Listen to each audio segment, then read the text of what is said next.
मैं हूँ आपकी दोस्त आशा शर्मा। आई होप दोस्तों आप सब बहुत अच्छे होंगे और बहुत अच्छे से अपनी पढ़ाई कर रहे होंगे।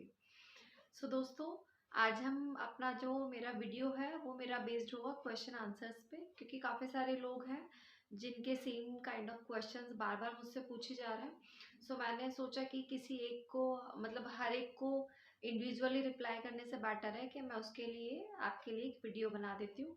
आई होप दोस्तों, मैंने कोशिश की है कि सारे क्वेश्चंस के आपको आंसर्स मिल जाएं।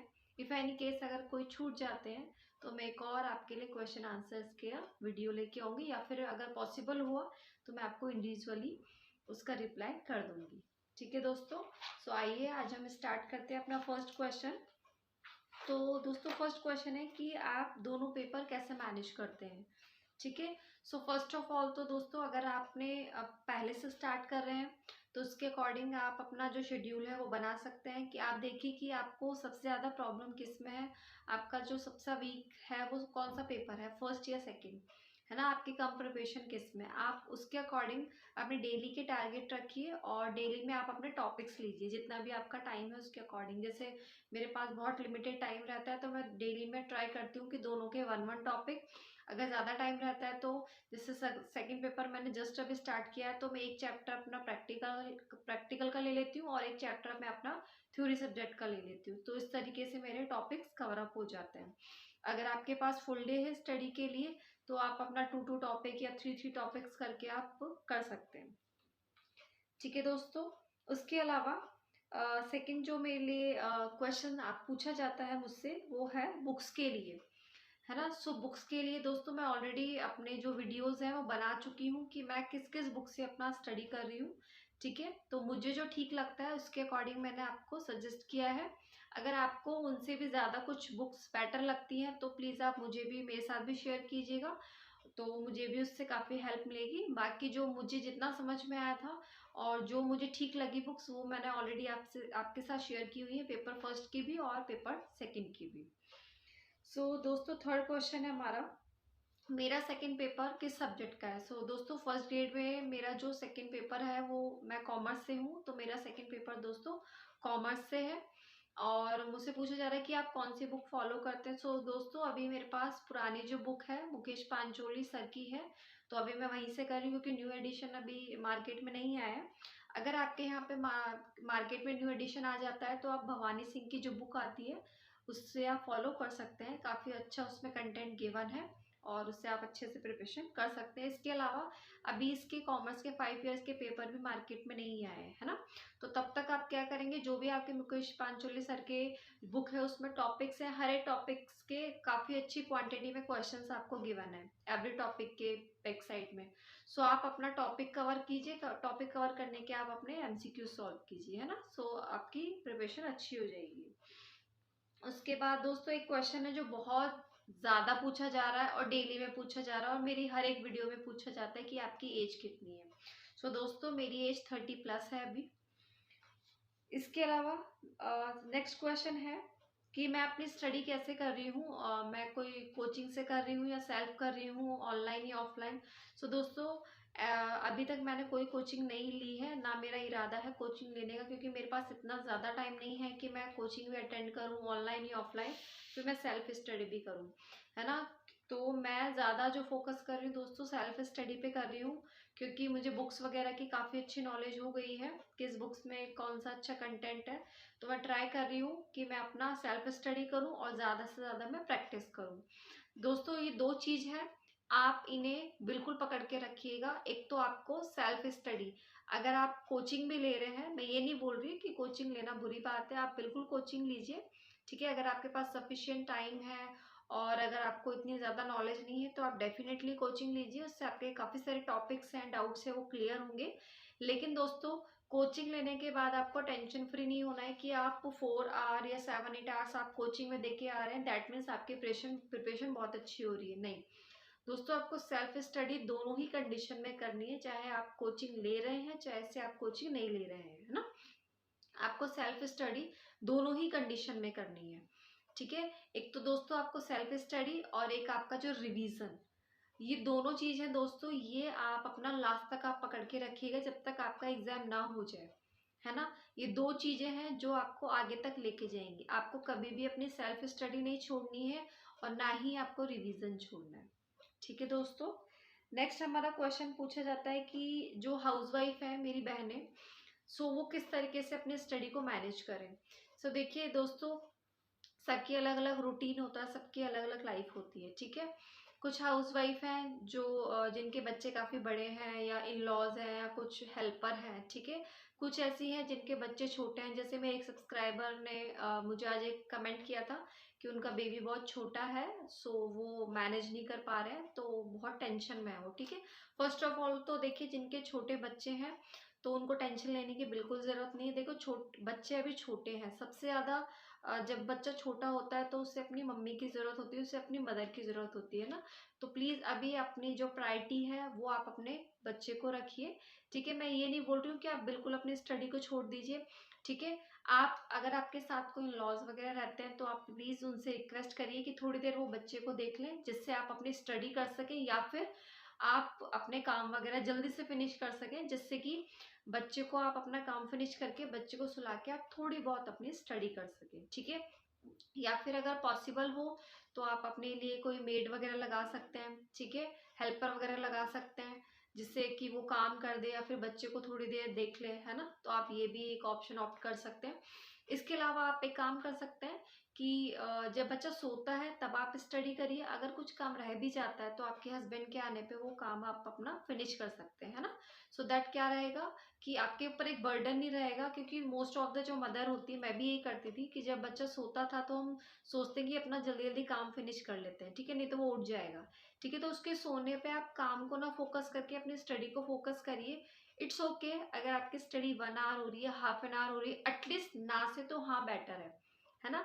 अगर आप 1 ईयर बाद या 6 मंथ बाद या 4 मंथ बाद जब भी आप स्टार्ट करेंगे, तो एक तो आप मोटिवेटेड रहेंगे कि आपने कुछ पोर्शन किया हुआ, और एक आप कनेक्ट रहेंगे। डिसकनेक्ट रहने से बेटर है कि आप अपनी स्टडी से कनेक्ट रहिए, है ना। तो आप बिल्कुल टेंशन मत लीजिए। It's okay. थोड़े टाइम बाद बच्चा थोड़ा बड़ा हो जाएगा, चीज़ें बेटर तो मैं नहीं कह सकती, बच्चों पे हमें हमेशा ही ध्यान रखना पड़ता है। ठीक है। लेकिन बहुत सारी चीज़ों के लिए कन्वीनियंट हो जाएगा। तो अभी आप जब बच्चा सोता है आप ट्राई कीजिए कि आप अपनी स्टडी को तब कर सकें, या फिर अपना मॉर्निंग में उठ के, जैसा भी देखिए आपका रूटीन है। आई डोंट नो कि आपका क्या कैसा रूटीन है, तो आप ट्राई करिए कि अपने काम को मिनिमाइज करिए। ठीक है। मैं जानती हूँ कि घर में बहुत काम होता है, मेरे भी घर में बहुत काम होता है। ठीक है। स्पेशली जब हम पढ़ने का सोचते हैं तो हमें बहुत ज़्यादा काम दिखाई देता है ना। It's okay. आप अपने काम को मिनिमाइज कीजिए। अगर आप बर्तन वॉश करते हैं तो आप ट्राई करिए कि 2-3 टाइम के आप 1 टाइम में ही कर लें, है ना। ऐसा नहीं कि आप वन वन टाइम में, जैसे आपके बर्तन हो रहे हैं, बार बार क्लीन करने के लिए जा रहे हैं। ठीक है। और कपड़े वगैरह की क्लीनिंग है, आप ट्राई कीजिए कि ट्वाइस इन अ वीक आप करें। ठीक है। या फिर आप 2 डेज में 2 डेज का अपना जो भी कपड़े हैं वो इकट्ठे करके आप 1 डे में उससे क्लीन कर लें। ठीक है। जैसा आपको कन्वीनियंटली लगे, है ना। क्योंकि देखिए, मुझे सबका रूटीन नहीं पता, सबका अपना अपना रूटीन होता है, तो आप अपने रूटीन के अकॉर्डिंग अपने टाइम को मैनेज कर सकते हैं। ठीक है। जस्ट लाइक खाना बनाने का है, तो जिस टाइम आप मॉर्निंग ब्रेकफास्ट बनाते हैं तो आप ट्राई करिए लंच वगैरह तभी बना दें, या फिर आप लंच और ब्रेकफास्ट का एक ही रख लीजिए, है ना। जैसा भी देखिए आपको कन्वीनियंट लगे। तो इस तरीके से आप अपने लिए थोड़ा बहुत आपको अपने टाइम को कट आउट करना पड़ेगा। थोड़े लिए अपना मतलब थोड़ा अपने लिए टाइम भी आपको सेव करना पड़ेगा। उसके बाद आप 1 आवर पढ़ रहे हैं, हाफ एन आवर पढ़ रहे हैं, मैं तो ये बोलती हूँ अगर आपको हाफ हाफ आवर का भी टाइम मिलता है डे में, 2 टाइम या 4 टाइम, तो सफिशियंट है। बच्चे को संभालते हुए, घर को देखते हुए अगर आप 2 आवर भी स्टडी कर रहे हैं तो मोर देन सफिशियंट है आपके लिए, है ना। अपने दिमाग पे इतना ज़्यादा बर्डन मत दीजिए। It's okay. जितना आपसे हो पा रहा है आप उतना करिए, बट एटलीस्ट करते रहिए। बिल्कुल आप मत छोड़िए अभी। ठीक है। सो नेक्स्ट है टाइम मैनेजमेंट किस तरीके से करें। देखिए, सेम यही चीज़ें अप्लाई होती है। सबका शेड्यूल अलग अलग है। कुछ वर्किंग है, किसी के बच्चे बड़े हैं, किसी के छोटे हैं, तो वो आपको अपने अकॉर्डिंग करना है। और मैं ये सजेस्ट करूँगी किसी और को देख के आप अपना टाइम मैनेजमेंट ना करें। अपना शेड्यूल आप अपने अकॉर्डिंग बनाएं। ठीक है। क्योंकि सबका रूटीन एकदम डिफरेंट होता है। तो आप अपने अकॉर्डिंग अपने लिए रूटीन बनाएं। अपने लिए टारगेट जरूर सेट करिए कि मुझे इतने, मतलब कल परसों जो भी है, या 1 वीक में, 1 मंथ में मुझे ये चीज़ें कंप्लीट करनी है ना। तो आप उस टारगेट के अकॉर्डिंग अपना वन पर डे का अपना जो भी है वो शेड्यूल बनाइए। उस पर डे के लिए आप अपना टारगेट बनाइए कि मुझे फर्स्ट जो मेरा पेपर है उसके लिए मुझे ये टॉपिक कवर करना है, सेकंड पेपर के लिए मुझे ये टॉपिक कवर करना है। ठीक है दोस्तों। नेक्स्ट है मैं कहाँ से कोर्स मैं अपनी कहाँ से स्टडी कर रही हूँ, ऑनलाइन कर रही हूँ, ऑफलाइन कर रही हूँ। सो दोस्तों मैं कहीं से भी नहीं कर रही हूँ, जैसे मैंने आपको बताया मैं अपनी सेल्फ स्टडी कर रही हूँ। नेक्स्ट क्वेश्चन है मैं कितने घंटे पढ़ती हूँ। सो दोस्तों ये कोई फिक्स नहीं है मेरा, क्योंकि आपको पता है मुझे सब कुछ मैनेज करना होता है, मुझे घर भी मैनेज करना होता है, मुझे बच्चे को भी देखना होता है, मैं ट्यूशन्स भी पढ़ाती हूँ, तो मैं सिंगल हैंडेड सब कुछ हैंडल करती हूँ। तो मेरा ऐसा कुछ फिक्स नहीं है। हाँ बट मैंने टारगेट सेट किया हुआ है कि मैं 2 टॉपिक पर डे का कंप्लीट करूँगी। फर्स्ट टॉपिक मैं अपना अपना जो फर्स्ट पेपर के लिए और सेकंड पेपर के लिए मैं 1 टॉपिक डेली में कवर करूँगी, है ना। अगर किसी दिन मेरे पास कम टाइम होता है तो मैं सेकंड पेपर का ईज़ी वाला टॉपिक ले लेती हूँ, या जो थोड़ा शॉर्ट होता है, ज़्यादा लेंथी नहीं होता, मैं वो टॉपिक ले लेती हूँ। तो ऐसा कोई मेरा फिक्स नहीं है। जैसे मैंने आपको बताया था अभी उस दिन वंश की तबीयत खराब हो गई थी, तो उस दिन मैं 3 ओ क्लॉक या 3:30 अराउंड मैं उठ के पढ़ने लग गई थी। उसके बाद फिर मैं पूरे डे पढ़ ही नहीं पाई थी, मैं खुद को टाइम नहीं दे पाई थी, है ना। तो उस टाइम पे मैंने स्टडी की थी। उसके बाद फिर मैं नाइट में जब घर पे मतलब मैं फ्री हो गई थी ट्यूशन्स वगैरह की इवनिंग में, तो मैंने फिर अपना थोड़ा सा अपना स्टडी का कर लिया था। तो इसीलिए ऐसा कोई आर्ट्स का मैं फिक्स नहीं करती हूँ, बस मैं अपने टॉपिक्स को फिक्स करती हूँ कि मुझे मतलब इस पेपर में ये टॉपिक आज मुझे एनी हाउ कम्प्लीट करना है अलॉन्ग विथ एमसीक्यूज। एमसीक्यूज भी दोस्तों मैं कोशिश करती हूँ मैं सेम डे करूँ, मैं कल पे कभी नहीं छोड़ती हूँ, क्योंकि सेम डे मैंने टॉपिक किया है तो उसके जो कॉन्सेप्ट है मेरे ब्रेन में रहते हैं, तो वो ज़्यादा अच्छे से सॉल्व हो पाते हैं। नेक्स्ट एंड लास्ट क्वेश्चन है कि किसकी तैयारी करें।